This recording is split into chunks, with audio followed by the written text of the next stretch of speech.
Bismillahirrahmanirrahim. Assalamualaikum warahmatullahi wabarakatuh. Alhamdulillahirabbil alamin. Wassalatu wassalamu ala sayyidina Muhammad wa ala alihi washabihi ajmain. Rabbi zidni ilma, Allahumma anfa'ni bima 'allamtani wa 'allimni ma yanfa'uni warzuqni ilman yanfa'uni.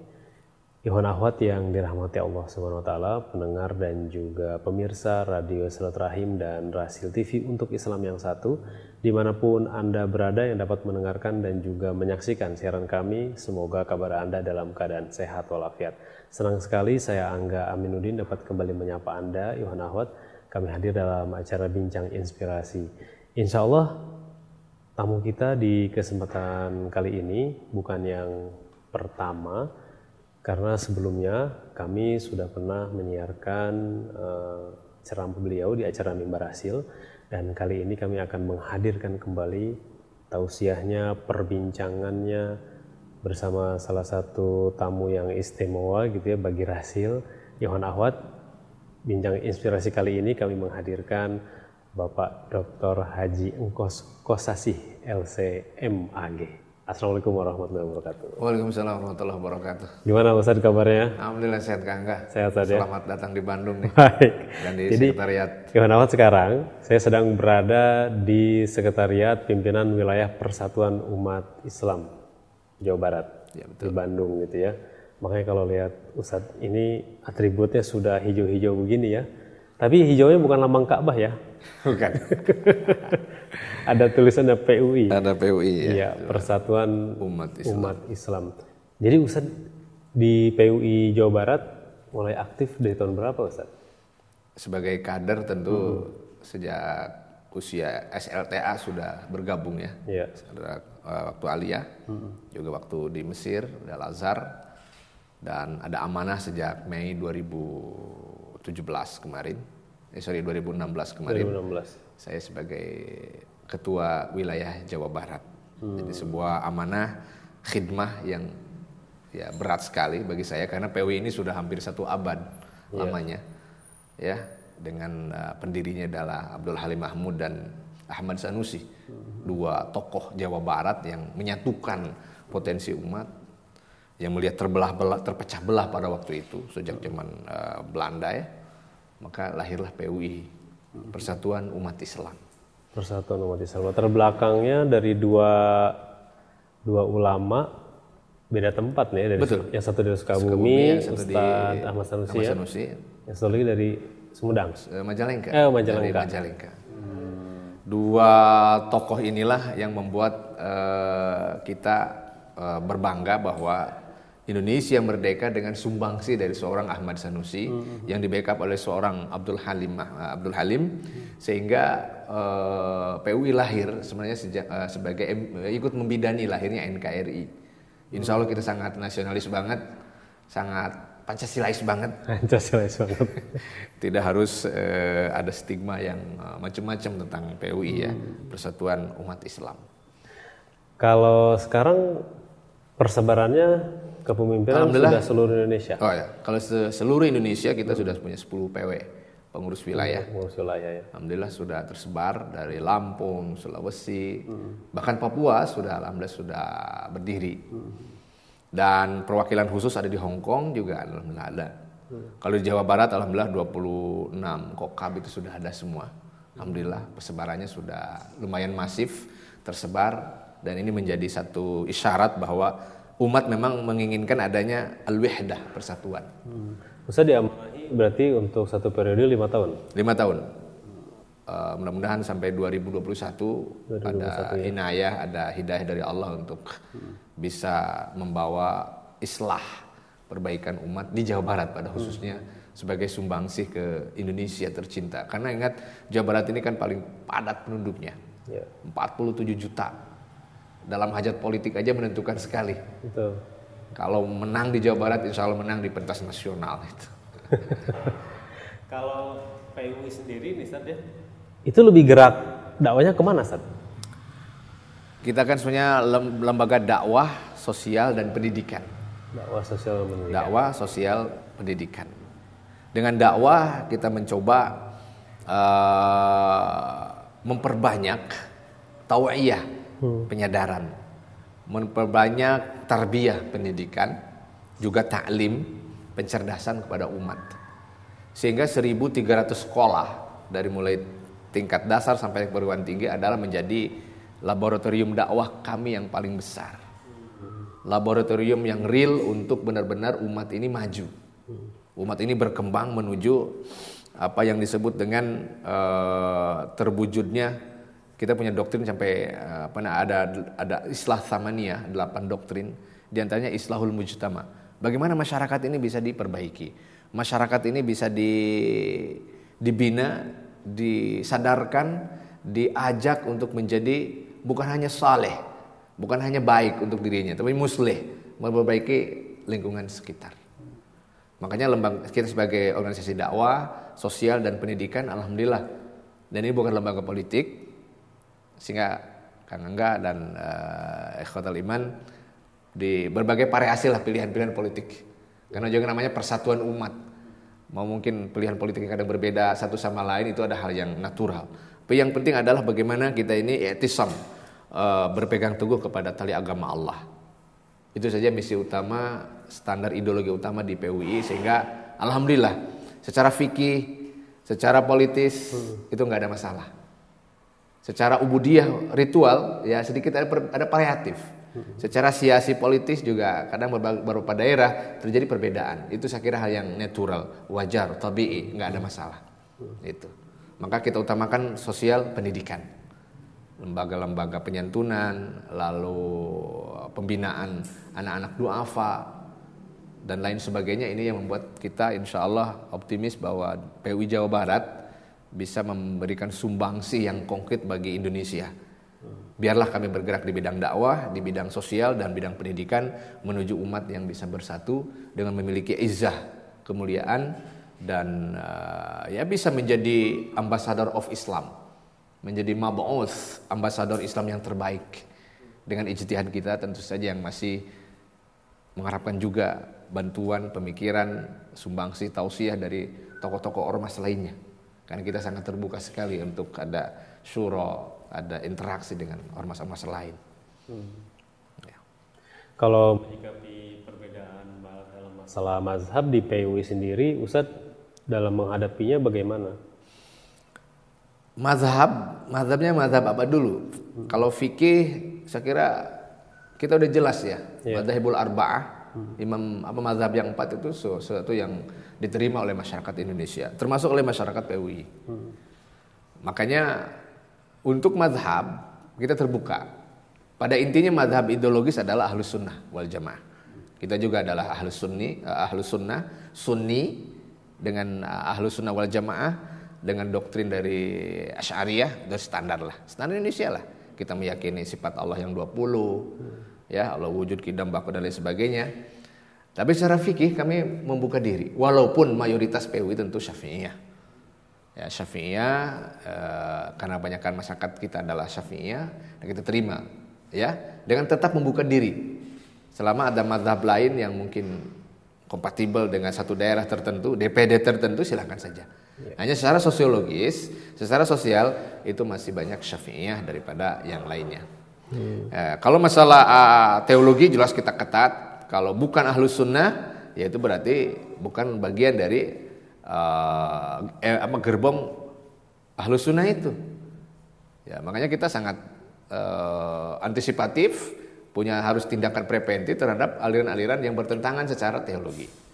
Syiah, Ahmadiyah, dan aliran-aliran sesat lainnya seperti halnya difatwakan oleh MUI Pusat. Saya kira PUI sangat meyakini betul, mengamini betul bahwa Jawa Barat, seperti pesan dari Pak Gubernur Kiai Haji Ahmad Heriawan, bahwa di Jawa Barat adalah garda terdepan untuk menjaga akidah umat.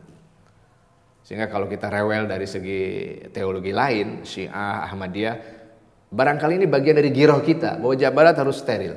Kita ini adalah regional atau daerah ahlus sunnah. Di luar itu, ya harus tahu diri. Harus membaca bahwa ini umat membutuhkan sekali akidah yang benar, akidah yang lurus, akidah yang berdasarkan teologi ahlus sunnah wal jamaah. Itu yang sudah sedang dan terus kita perjuangkan dalam dinamika PUI Jawa Barat ini. Baik. Ikhwan akhwat, mengenalkan kembali narasumber kita, Ustadz Kosasih. Selain beliau kesibukannya menjadi dosen di UIN Sunan Gunung Jati Bandung ya Ustadz ya. Betul. Konsentrasi pendidikan beliau memang dari semenjak belajar di Kairo mengambil konsentrasi di hadis ya Ustadz ya. S1-nya untuk jurusan hadis, S2-nya juga hadis, S3-nya juga Baru hukum Islam. baru hukum Islam. Kalau S1 ini berubah, S3-nya berubah gitu ya. Nah, baik, dan di kesempatan kali ini Ikhwan akhwat, perbincangan saya bersama Ustadz Engkos akan mengangkat satu topik, itu mengenai Islahul Ummah. Betul. Nah, bisa ini Pak Ustadz, mungkin diberikan penjelasan dulu kepada pemirsa, Islahul Ummah memang ada apa dengan umat ini gitu ya, kalau sampai kita mengangkat topik Islahul Ummah. Bismillahirrahmanirrahim. Alhamdulillah, salatu wassalamu ala rasulillah wa ba'du. Ikhwan dan akhwat, pemirsa Rasil TV rahimakumullah. Umat ini sangat membutuhkan islah, yang diartikan sebagai perbaikan atau reformasi. Sebagai pijakan dari diskusi ini, saya kutipkan satu pendapat dari seorang tabi'in, mohon maaf, dari seorang sahabat, Imam Malik bin Anas. Beliau menyebutkan, wallahi la yasluhu akhiru hadil ummati illa ma aslaha awwaluha. Demi Allah, tidaklah akan baik, tidaklah akan berkualitas umat terakhir kecuali hasil dari reformasi perbaikan umat-umat terdahulu. Pesan dari Imam Malik bin Anas ini adalah bahwa umat terkini tidak bisa terputus dari umat terdahulu. Jawa Barat sekarang ditentukan oleh Jawa Barat tempo dulu.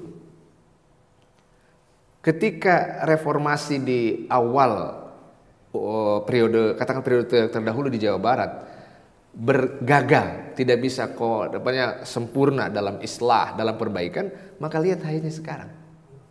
Sama juga kalau kita ingin akhir generasi terkini nanti, next generation, bagus, berkualitas, punya izah, berarti partisipasi kita dulu yang sekarang masih eksis, masih ada, Allah berikan masih kehidupan. Artinya kesinambungan perjuangan antar generasi, antar periode umat ini sangat penting sekali. Jangan bermimpilah umat maju kalau memang kita tidak punya pijakan sejarah periode masa lalu yang sudah berpikir bagaimana memajukan umat. Berarti kita juga yang sekarang kalau kita ingin islahul ummah, kita berpikirnya adalah generasi ke depan, periode ke depan, masa depan yang sangat menentukan sekali bagi umat ini. Makanya saya pikir Kang Angga, Ikhwan akhwat, kita juga sepakat bahwa umat ini sekarang membutuhkan islah, perbaikan. Umat ini digerogoti berbagai penyakit. Padahal elemen-elemen umat sangat banyak. Berapa banyak sih partai Islam yang ada, partai yang Islam di Indonesia? Berapa banyak sih ormas-ormas, lembaga-lembaga dakwah? Ya. Berapa banyak sih SDM-SDM yang muncul? Yang ada yang kita miliki. Artinya satu sisi umat ini sakit, bermasalah, ada gangguan. Sisi lain, potensi umat ini sangat besar sebenarnya. Apa yang kurang coba? Pertumbuhan pesantren, pertumbuhan madrasah, pengkaderan para dai. Saya kira sudah memuaskan. Tapi pertanyaannya, kaifa nabda? Bagaimana kita memulai? Dari mana kita memulai islah, perbaikan umat ini?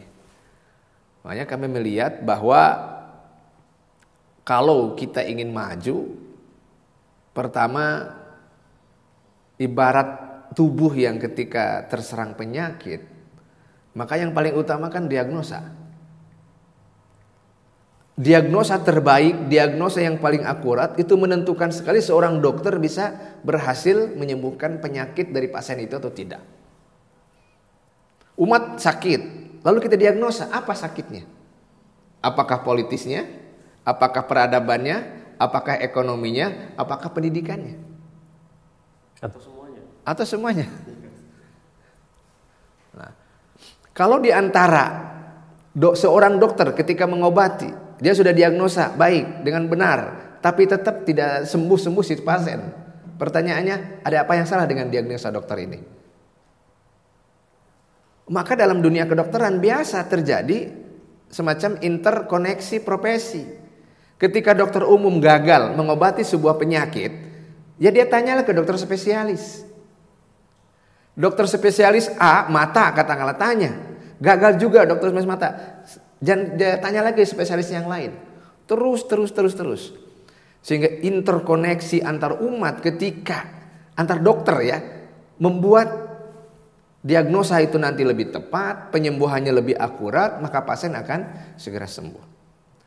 Yang terjadi sekarang kita kan apa? Ya, umat sakit lalu mengobatinya hanya parsial. Lalu maaf ada ego-ego sektor dari mungkin katakanlah dokter yang mengobatinya sangat ego. Ini kan bidang saya, ngapain saya harus konsultasi atau kolaborasi dengan dokter lain. Egoisme sektoral, ananiah para tokoh umat, para ustaz, para agamawan, inilah yang membuat umat ini kayaknya tidak mencapai kondisi yang sangat seperti tadi kata Imam Malik bin Anas, kita nggak mungkin berhasil kalau tidak dengan kolaborasi, partisipasi dari umat-umat terdahulu. Kita masih sektoral, masih parsial, masih kadang ego sektoral. Satu agamawan tidak mau kerjasama, satu tokoh hanya fokus dengan lembaga dia, sehingga ibarat penyakit sebenarnya penyakitnya sederhana, tapi karena diagnosa yang tidak tepat, tidak ada interkoneksi antar profesi, sehingga penyakit itu tidak sembuh-sembuh. Kita sangat sedih melihat kondisi seperti ini. Tapi saya tidak ingin membawa ikhwatal iman, ikhwan dan akhwat kepada pesimisme. Tidak sama sekali.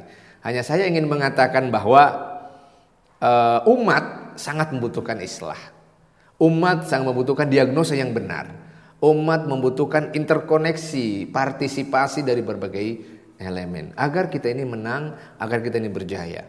Selama masih ada parsial, selama ada ego-ego seperti itu, penyakit umat masih akan tetap menimpa ataupun tersimpan dalam tubuh umat. Dan ini adalah sebuah hal yang ironis sekali. Orang kan bosan sakit. Sekali sakit aja kadang gimana kita perasaannya. Jadi ada perusahaan ingin cepat sembuh. Jadi spirit ingin sembuh sangat bagus sekali. Hanya pertanyaan kita adalah kaifa nabda? Dari mana kita mulai? Apakah perlu dari akidahnya dulu? Apakah perlu dari fikihnya? Apakah dari tarbiyahnya, dari ta'limnya dan lain sebagainya? Nah, inilah yang akan kita diskusikan lebih mendalam insyaallah. Makanya forum ini bagi PUI Jawa Barat sangat bersyukur sekali, jazakumullah kepada Rasul TV untuk menjadi mimbar kami berbagi fikrah atau ide-ide sederhana lah tentang islahul ummah untuk Jawa Barat dan Indonesia tercinta, karena kita sangat meyakini betul Indonesia tanpa peranan umat akan nihil, tidak akan berakhir dengan kejayaan. Umat bersatu maka Indonesia akan jaya. Umat tercerai-berai, lihatlah Indonesia juga akan mendapatkan dampak yang buruk sekali. Mencintai Indonesia adalah dengan memberdayakan umat. Demikian Kang Angga. Nah, islahul ummah ini memperbaiki umat. Ya, seharusnya Islam itu kan memperbaiki umat itu yang umat Islam dan juga non-Islam. Jadi seluruh manusia gitu kan yang diperbaiki itu. Nah, Pak Ustadz, tahapan-tahapannya sebenarnya harus dilakukan dalam memperbaiki umat ini ketika kita melihat permasalahan dewasa sekarang ini yang memang sangat kompleks gitu ya dibandingkan permasalahan masa lalu, tapi juga tahapan ini yang harus sesuai dengan apa yang diajarkan oleh Nabi Muhammad dan juga para khulafaur rasyidin dan juga para sahabatnya. Itu bagaimana Pak Ustadz tahapan-tahapan? Ya. Pertama, harus kita pahami bahwa menjadi orang yang saleh jauh lebih mudah daripada orang yang mampu jadi muslih, mensolehkan yang lain. Kalau menjadi ahli zikir, ahli tilawah, ahli ibadah untuk diri sendirinya, nampaknya alhamdulillah gampang ya. Tetapi bagaimana kita ahli ibadah lalu memperbanyak jaringan juga ahli ibadah. Kita ahli zikir lalu memperbanyak orang lain untuk juga ahli zikir. Ini yang agak berat biasanya. Itu berat saja. Mohon maaf, biasanya orang kalau sudah ahli zikir dia sangat sangat enjoy, menikmati betul dengan dirinya sendiri. Tidak pernah ngajak menyebarkan ke orang lain. Bayangkan, itu disebut dengan as-saleh. Saleh saja masih lebih mudah daripada musleh. Nah, barangkali kalau kita ingin islah dari sini. Islah itu dari kata aslaha yuslihu islahan. Memperbaiki. Dalam rangka memperbaiki ada muslih. Betul, seorang muslih tidak bisa muncul kecuali dia soleh dulu. Soluha yasluhu, solahiyah, soleh. Lihat, soleh itu baru pribadi individual. Setelah jadi soleh harus ada muslih. Makanya tidak mungkin orang menjadi muslih tanpa soleh dulu. Kabura maqtan indallahi an taqulu ma la taf'alun. Allah marah betul kalau kita ini hanya omong doang. NATO, no action, talk only. Nah ini. Karenanya tahapan pertama adalah harus ada penyadaran bagaimana as-saleh belum akhir dari kesalehan seseorang sebelum jadi muslih. Nah itu. Jadi soleh saya tidak cukup. Tidak cukup. Abu Dzar Al-Ghifari seorang yang saleh. Tetapi ketika datang kepada Rasulullah lalu mengatakan ala tasta'milni ya Rasulullah. Ya Rasul, orang lain udah diangkat, orang lain udah dapat promosi. Nah, gantian aku lah, istamil nih, angkatlah aku sebagai birokrat. Rasul sudah mengatakan la fa innaka dhaif. Maaf, kamu mah lemah. Coba siapa yang meragukan kualitas spiritual seorang Abu Dzar? Kualitas amal seorang Abu Dzar.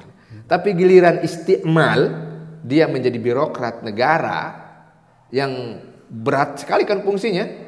Bukan hanya untuk soleh tapi mempensolehkan, bukan baik tapi memperbaiki. Rasul mengatakan la fa innaka dhaif. Ini isyarat bagi kita bahwa jangan memaksakan seseorang yang belum punya kapasitas muslih untuk memperbaiki umat. Walaupun dia sudah soleh. Jamaah, kiadah, pemimpin udah tahu siapa potensi masing-masing. Nggak usah minta deh. Nanti juga kiadah atau pemimpin akan menunjuk dan memberikan instruksi untuk menjadi muslih. Akhirnya kan kita ada etika dalam Islam, tidak boleh ada tolabul imarah, minta-minta jabatan, minta-minta amanah, birokrat atau apa, nggak boleh. Nah, yang ada adalah tunggu, berbuat saja yang terbaik. Tapi kalau sudah ada amanah, kalau sudah ada instruksi dari pimpinan, ya udah sami'na wa ta'ana. Taat, nggak boleh mundur. Nah ini. Mau di reshuffle juga taat aja. Taat aja biasa. Khalid bin Walid ketika di reshuffle dari jenderal jadi kopral, pada zaman Umar bin Khattab biasa aja. Ditanya oleh sahabat, apa antum nggak gugat ke PT UN nih?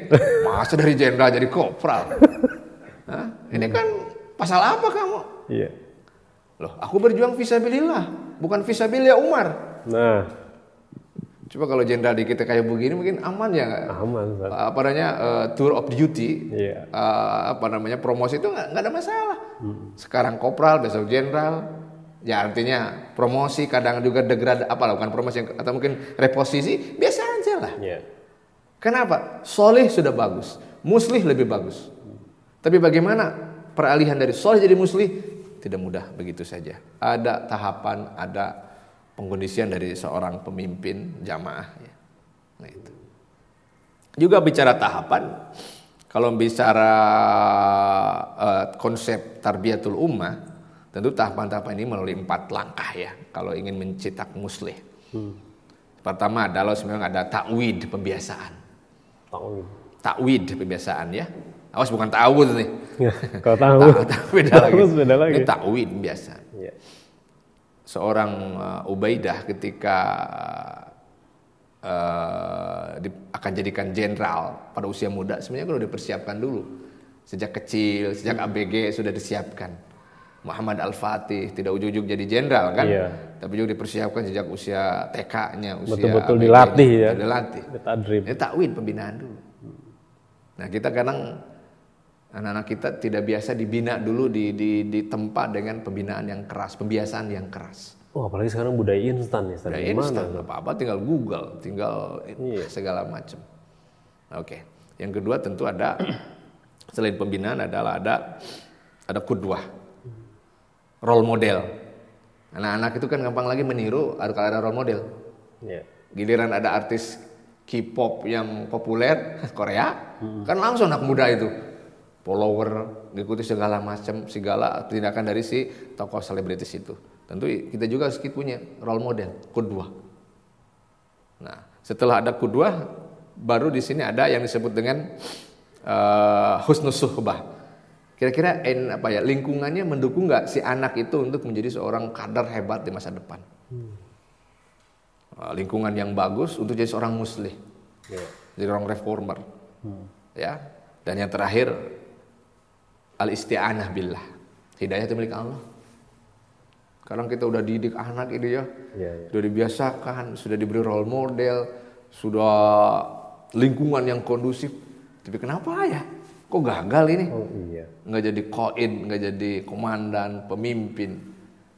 Ini adalah faktor X. Kalau dalam bahasa Kiai Endang Sepidana Ansori dulu, ada dalam dakwah itu ada faktor X. Kenapa Nabi Nuh masih diuji oleh Allah dengan anaknya Kanaan, Nabi Lut dengan istrinya, Ibrahim dengan bapaknya, Rasulullah dengan pamannya. Yang masih ujian-ujian dakwah itu faktor X kan. Nah kita siap juga lah supaya tidak capek hati ya. Nah mas ini pembinaan umat gak muncul jadi seorang muslih padahal 3 langkah sudah sempurna. Pembinaan, pengkaderan, lingkungan, role model sudah ada, masih gagal lagi. Saya kira ini satu kenyataan fakta dakwah yang perlu kita sadari bersama agar kita tidak hopeless. Hilang harapan. Hilang harapan. Nah, saya ingin mendalami satu-satu tahapan-tahapan tadi yang sudah Ustaz jelaskan. Yang pertama ini di tahapan pembinaan, Pak Ustaz.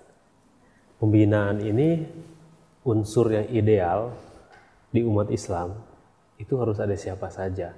Apakah cukup dengan ada pemimpin saja, atau pemimpin ini harus didukung oleh ulama, atau ulamanya harus didukung dengan unsur-unsur lain supaya umat ini dibinanya itu teratur gitu, nggak acak-acakan begini gitu, Ustaz. Binaul ummah atau membangun umat ini tentu pekerjaan kolektif. Umaro dengan otoritasnya, ulama dengan ilmunya, tujar pebisnis dengan ekonominya, rakyat dengan ketaatannya. Nah ini udah sinergi belum? Sinergi belum. Soalnya jalan masing-masing ya Ustaz. Iya, kita kan saya katakan tadi kadang ego sektoral. Ustaz dengan keustadaannya nggak mau berdekatan dengan umaro dengan otoritasnya nggak mau kolaboratif dengan ulama. Rakyat juga gampang demo, gampang ngeluh. Pengusaha juga hanya kapitalistik, hedonisme yang diperjuangkan, aja perut dia dan keluarganya, nggak berpikir umat. Jadi 4 pilar ini harus bersama berjamaah. Bahwa bagaimana kita atau generasi terkini bisa maju kalau kita tidak pembinaan di generasi terdahulu. Ketika tidak ada kolaborasi antara umara, ulama, pedagang dan rakyat, apa yang akan terjadi?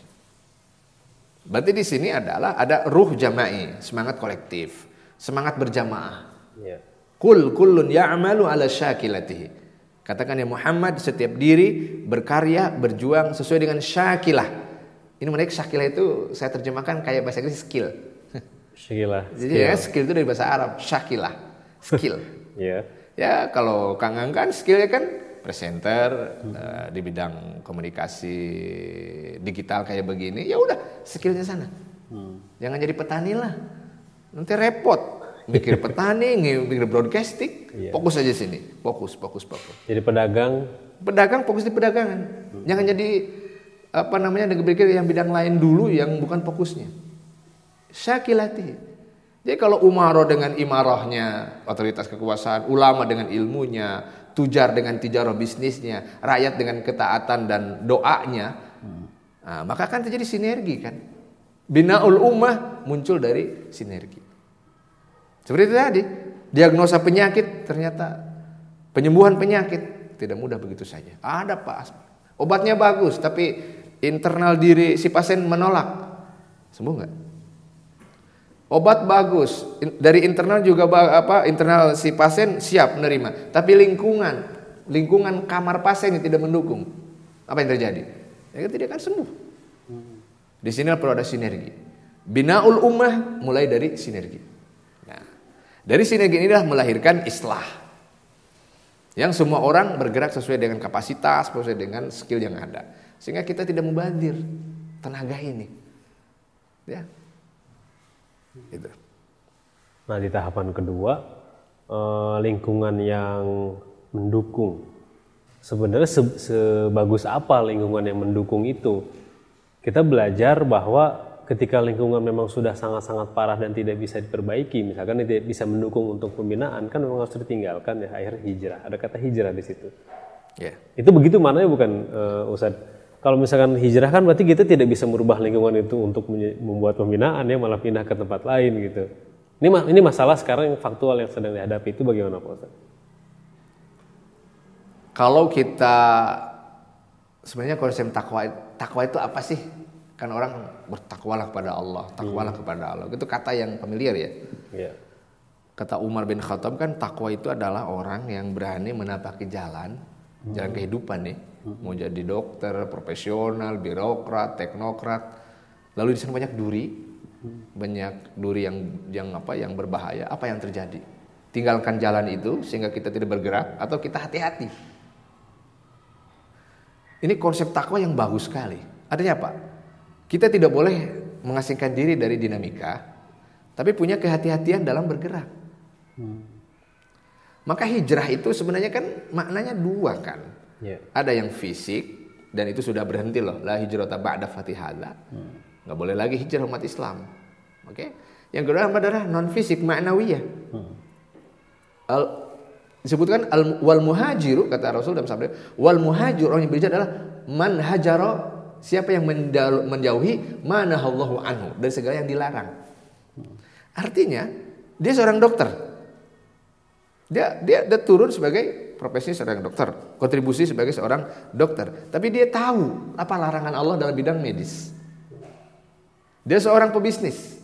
Dia turun dalam gelanggang bisnis. Tapi dia tahu, dia berhijrah dari apa? Segala yang Allah larang. Apa? Jadi kalau kita ini hijrah, kalau kita ini melihat lingkungan jelek, kemungkinannya dua kan.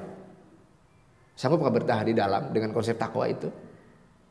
Karena orang yang paling baik adalah orang yang bertahan dalam kebaikan padahal lingkungannya jelek. Oke. Yang kedua, kalau sedalam keadaan do'ful iman, do'af segalanya, memang harus hijrah. Carilah lingkungan yang sedikit lebih kondusif daripada yang terdahulu. Jalan tengah yang terbaik dalam ijtihad di PUI adalah bahwa al-ujrah biqadril masyaqqah. Semakin berat ujian di sebuah lingkungan, sebenarnya di sana semakin tinggi pahala dari Allah Subhanahu wa taala. Kita sholat sendirian di lingkungan orang yang tidak sholat. Kira-kira rasanya beda nggak dengan kita sholat di lingkungan pesantren yang bisa sholat? Beda. Kalau Kang Angga kali-kali ke Eropa harus sholat di stasiun padahal nggak ada musola, kebayang nggak sih? Sholat di koridor gitu sambil ditonton oleh banyak orang, lalu ada yang iseng-iseng, mulai ngapain nih? Orang nggak tahu kan. Mana coba nilai kualitas perjuangannya dibanding kita sholat di masjid pesantren yang semua udah pakai pakaian ritual sholat. Nah, makanya yang disebut lingkungan kondusif adalah kita siapkan infrastruktur. Ya sekolahnya, ya muridnya, ya gurunya, ya sistem yang lainnya. Nah, sehingga itu tepat sekali untuk membina. Tapi dalam kondisi yang tidak ideal, di sanalah kita harus ada survival. Daya tahan lah. Kalau dalam bahasa Sunda mah jangan pundungan gitu. Entah kalau bahasa Garut nih. Jangan belikan. Dapat rintangan dikit, hijrah. Dapat rintangan dikit, mengasingkan diri. Itu tidak baik. Bertahan dengan segala resiko naiknya derajat ujian. Atau boleh kita tinggalkan tempat itu selama kita punya alternatif. yang lebih kondusif daripada tempat yang terdahulu. Artinya nggak boleh dong pindah meninggalkan tempat itu tanpa ada alternatif. Nah, alternatif lingkungan yang kondusif hanya terwujud jika tadi sinergi, interkoneksi antar umat ini, antar pemimpin umat, antar agamawan ini terjadi. Saya kira dengan internet kan sekarang udah gampang ya. Iya. Ini satu pulau, satu daerah, aduh saya ini udah futur, udah apa ya, tidak semangat berdakwah. Udah kesini, kamu uji di tempat saya. Kenapa dulu dalam ilmu hadis ada namanya budaya rihlah, adventure. Oh, rihlah tuh menjadi satu budaya. Kewajiban, Apa budaya. syarat buat Itu syarat. Syarat ya. Kalau belum berkunjung ke berbagai negara, sorry ya, berarti belum kredibel. Nggak boleh. Coba lihat, cari satu hadis aja berapa negara dan manual semuanya kan? Manual semua. Manual semua. Emangnya ada Google, ada WhatsApp. Iya. Kalau sekarang ya gampang aja, aku cari sana ada ini nih. Oh ada di saya nih. Siapa ada orangnya? Ini nih. Langsung aja screenshot nih orangnya. Ini enak aja kan? Sekarang itu sana. Sekarang kalau itu dulu masya Allah manual. Didatangi. Semuanya. Didatangi. Itu kan budaya rihlah, adventure. Nah dari budaya rihlah ini kan timbul sinergi. Iya. Potensi umat di sebuah daerah disatukan dengan yang lain. Termasuk kalau sebuah daerah kurang kondusif, tariklah si kader itu untuk pindah ke daerah lain. Untuk sementara agar ada jeda. Setelah baru kembalikan lagi ke tempat asal. Imam Syafi'i lahir di Gaza. Lalu dia traveling ke Irak. Iya. Di Irak baru ke Mesir sampai meninggal dunia. Itu kan semuanya negara. Iya. Negara Palestina, negara Irak, negara Mesir. Semuanya negara. Bukan kota, bukan daerah, bukan kampung. Nah berarti sekarang kalau kita ingin bicara islahul ummah, harus interkoneksi antar negara. Komunitas umat Islam lintas negara. Rohingya yang sedang teraniaya dengan suara Turki, Cina kan mulai meradang. Bagus juga tuh. Kita mancing tuh naganya supaya turun. Nah itu. Palestina itu masalah lokal tapi berdimensi akidah. Al-Aqsa loh. Al-Aqsa itu kiblat umat Islam seluruh dunia. Iya, Ustaz. Ada masalah. Kita ada sinergi. Artinya kalau umat sudah terbina dengan tahapan-tahapan yang bagus, lalu ada lingkungan kondusif yang interkoneksi antar lini, daerah, zona, masya Allah, mudahlah saya kira untuk terjadi islah, walaupun hasil akhir tentu di tangan Allah Subhanahu Wa Taala. Saya ingat kata-kata guru saya di PUI bahwa dalam dakwah itu hanya satu dari dua kemungkinan. Pertama adalah menang. Yang kedua adalah menang telak. Itu aja. Dengan kita turun sebagai dai sudah menang. Kita mengumandangkan deklarasi Islahul Ummah, tahapan-tahapannya, proses-prosesnya, idealisme dari Islahul Ummah seperti apa, yaitu kemenangan.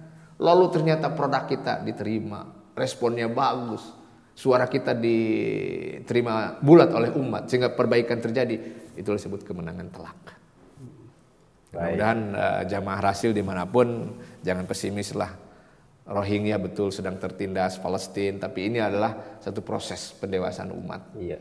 Dan umat ini tidak henti-hentinya memang terus difitnah dan diintimidasi ya. Tapi jangan menyerah gitu. Jangan menyerah. Jangan menyerah itu aja. Bahwa ya betul hikmah dari krisis Rohingya kan satu, ini uji soliditas antar negara Islam. Ya kita sedih saja ada negara yang menikmati devisa dari berbagai negara Islam, tapi mana suaranya terhadap umat Islam yang sedang tertindas. Betul. Padahal kekuatan ekonomi dari negara Islam yang menikmati devisa umroh dan haji belum bersuara ya? Belum bersuara. Ini ada apa? Apa perlu saya sound ke sana? Biasa sound aja. Kalau nggak diserukan aja di sini. Iya. Coba bayangkan potensi umroh, potensi haji itu berapa triliun. Karena jadi tanda tanya juga buat umat. Ini kemana suaranya gitu ya? Saya sudah ada gerakan tapi belum masif. Maka kita berharap nih Pak Wapres itu kan mau ikut OKI, Komunitas Islam. Beliau akan komitmen membawa isu Rohingya ke OKI. Dari sana adalah salah satu negara yang ikut adalah ya tentu yang menikmati devisa dari adventure spiritual dari seluruh negara Islam. Iya. Nah, mudah-mudahan ada tergerak hatinya, mudah-mudahan bahwa ini ada real, bahwa kalau Rohingya ini didekati dengan dua saja, pertama adalah ekonomi, yang kedua adalah diplomatik, saya kira Myanmar juga akan ketir-ketir ya. Boikot aja ekonominya hancur. Iya. Boikot aja diplomatiknya hancur sebenarnya. Nggak usah militer lah. Ya sebenarnya itu hanya shock terapi aja bahwa Jenderal Turki mengatakan kami akan siapkan rudal untuk mencari si biksu itu ya. Saya kira itu hanya retorika aja. Turki yang bereaksi siapa? Gitu. Ternyata ada yang bereaksi. Ada yang bereaksi juga kan, ternyata pelindungnya bergerak gitu ya. Saya kira itu hanya retorikanya sebuah seni berperang. Orang sarap aja. Perang buat syarap lah, tidak. Baik Ustadz. Kita akan jeda dulu Pak Ustadz. Nanti di sesi kedua saya juga akan mendalami mengenai qudwah dan juga mengenai hidayah tadi yang menjadi tahapan selanjutnya dalam Islahul Ummah. Ikhwan akhwat yang dirahmati Allah SWT, tetaplah bersama kami akan kembali di sesi kedua.